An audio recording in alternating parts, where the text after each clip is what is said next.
আসসালামু আলাইকুম। আশা করি সবাই ভালো আছেন। আজকে কথা বলবো একটি গুরুত্বপূর্ণ বিষয় নিয়ে যা প্রতিটি অভিভাবকের জন্য অত্যন্ত গুরুত্বপূর্ণ। আর তা হলো ডায়পার ব্যবহার ও পটি ট্রেনিং এর দিক। আজকাল ব্যস্ত জীবনে শিশুকে ডায়পার পরানো যেন খুব সহজ একটি সমাধান। কিন্তু আপনি জানেন কি এর ফলে শিশুর প্রাকৃতিক টয়লেট হ্যাবিট ও সেন্সরি ডেভেলপমেন্টে প্রভাব পড়ছে? চলুন জেনে নিই দিন দিন কেন এত ডায়পারের ব্যবহার বাড়ছে। বর্তমানে শহরে জীবন, কাজের চাপ, ঘরের সহায়তা না থাকায় বাবা-মা সহজ সমাধান হিসাবে ডায়পার ব্যবহার করছেন।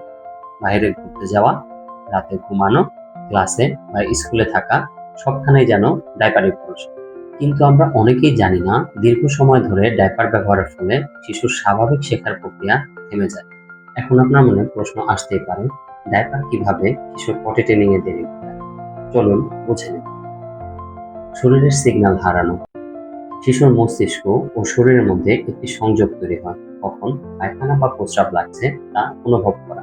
কিন্তু ডায়পার সবসময় শুষ্ক রাখে বলে এই ভিজে যাওয়া অনুভূতিটি পায় না, ফলে শরীর সিগন্যাল বুঝতে পারে না। কন্ট্রোল স্কিল ডেভেলপ না হওয়া। 18 মাস বয়সের পর থেকে শিশু নিজে থেকেই কন্ট্রোল করতে শেখে, কিন্তু সবসময় ডায়পার পরার ফলে সে কন্ট্রোল করার চেষ্টাই করে না। রুটিন বা হ্যাবিট গড়ে ওঠে না। টয়লেট বা পটি চেয়ারে না বসার ফলে শিশুর অভ্যাস তৈরি হয় না। হঠাৎ করে ডায়পার বন্ধ করে দিলে শিশু বিভ্রান্ত হয়ে পড়ে। বিহেভিয়ারাল সমস্যা। পরে পটি ট্রেনিং শুরু করলে শিশুর মধ্যে ভয়, আতঙ্ক, না বসার প্রবণতা তৈরি হতে পারে। কখন এবং কিভাবে ডায়পার ব্যবহার কমাবে? 18 মাসের পর থেকে ধীরে ধীরে ডায়পার ব্যবহার কমাতে হবে। ঘরের মধ্যে নির্দিষ্ট সময়ের জন্য ডায়পার ছাড়া রাখুন। নির্দিষ্ট সময় পর পর টয়লেট বা পটিতে বসানো। রাতে ডায়পার কিছুদিন রাখুন, তবে দিনে ট্রেনিং শুরু করা ভালো।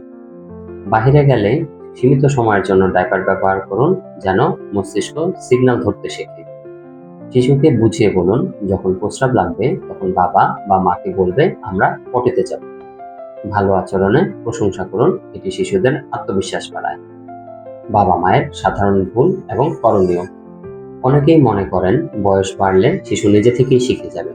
আসলে শিশুদের শেখাতে হয়। শিশুর প্রস্তুতির সময় চিনুন, যেমন শুকনো থাকা, আগ্রহ দেখানো, কথা বুঝতে পারা। প্রতিদিনের রুটিনে পটি টাইম রাখুন। ডায়পার কম, সচেতনতা বেশি। আমরা যদি শুরু থেকেই সচেতন হই, তাহলে শিশু স্বাভাবিক পটি ট্রেনিংয়ে আগাতে পারে। বাচ্চাদের জন্য সহজ মানে সবসময় ভালো না। সহজের পাশাপাশি বাচ্চাদের শেখাতে হয়। তাই ডায়পার ব্যবহার করুন প্রয়োজন অনুযায়ী। ডায়পারের উপরে নির্ভরশীল হয়ে পড়বেন না। শিশুর বিকাশে ছোট ছোট অভ্যাস বড় ভূমিকা রাখে। ডায়পার শিশুকে স্বস্তি দিলেও তার শেখার ক্ষমতাকে ধীর করে ফেলে। তাই সময় মতো সচেতন হন, ধৈর্য ধরুন আর শিশুকে দিন শেখার সুযোগ। ধন্যবাদ সবাইকে। ভিডিওটি যদি তথ্যবহুল মনে হয়, কারো যদি উপকারে আসে, তাহলে অন্য অভিভাবকদের জানানোর জন্য ভিডিওটি শেয়ার করে দেবেন।